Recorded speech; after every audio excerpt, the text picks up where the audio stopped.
Assalamualaikum warahmatullahi wabarakatuh.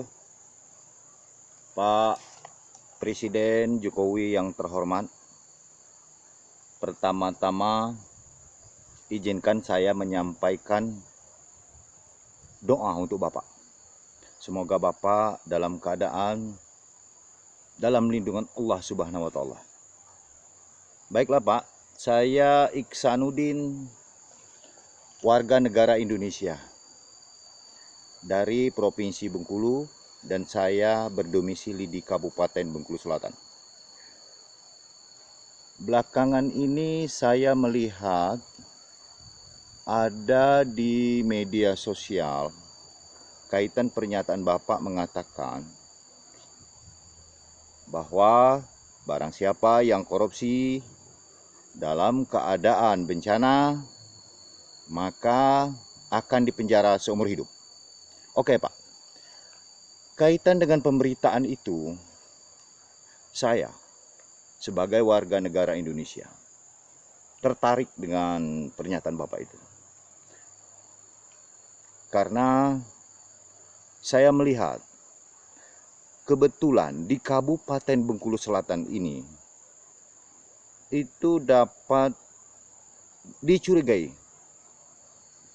sebagai mafia bansos, khususnya di Dinas Sosial Kabupaten Bengkulu Selatan. Jadi begini Pak, yang namanya bantuan sosial itu ricuh setiap pembagian. Kayaknya itu sudah menjadi hal klasik. Dari tahun ke tahun ricuh, data. Saya mendapatkan sebuah video dari Menteri Sosial mengatakan bahwa semua penerima itu berdasarkan usulan daerah. Tapi untuk diketahui, setelah dikonfirmasi ke daerah, khususnya Kabupaten Bengkulu Selatan, orang Dinas Sosial mengatakan bahwa yang menentukan penerima bantuan itu adalah Kemensos. Lantas yang benar yang mana Pak? Di sini saya tidak menjustis siapa yang salah, siapa yang bermain.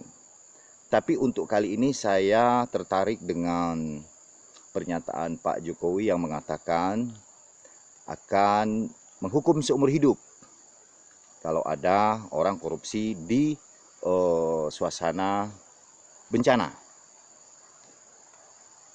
Andaikan informasiku ini nanti dapat diungkap, saya nggak minta muluk-muluk Pak, saya tidak minta dipenjara seumur hidup. Saya hanya berharap penjara 4 tahun dan mereka dipecat dari ASN.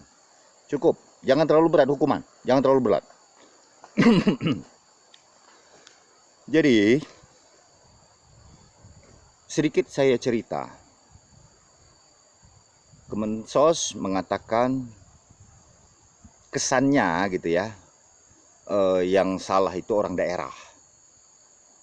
Tetapi setelah ditanya di daerah, kesannya itu penerima-penerima itu yang memutuskan orang Kemensos. Kan bingung ini masyarakat dibuatnya. Saya sejak tahun 2014 sudah datang ke Bengkulu.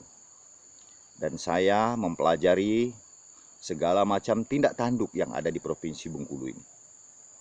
Khususnya sekarang saya berada di Kabupaten Bengkulu Selatan. Di sini saya ada temuan menarik Pak. Kalau untuk pintu masuk saya pikir cukuplah. Cukup. Ini data cukup. Dengan data ini saya yakin cukuplah untuk mengobrak-abrik Dinas Sosial Kabupaten Bengkulu Selatan, saya pikir cukup.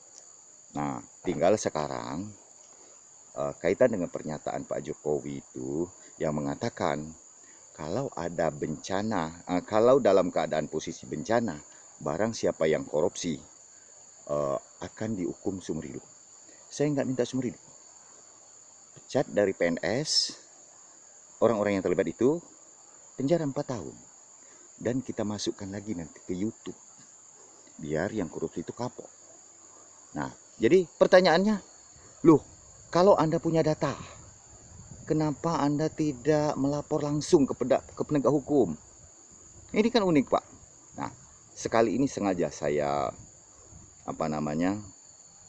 informasikan secara terbuka supaya yang korupsi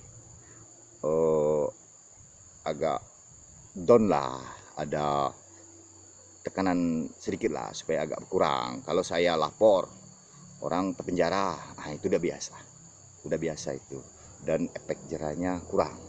Tapi kalau dibikin heboh, mungkin nanti orang agak takut untuk melakukan korupsi. Itu Pak alasan saya melalui video. Terus lantas nanti Anda katanya sebagai pelapor, tapi Anda cuma kirim YouTube. Bagaimana kami tahu bahwa Anda menginformasikan itu? Oh, gampang.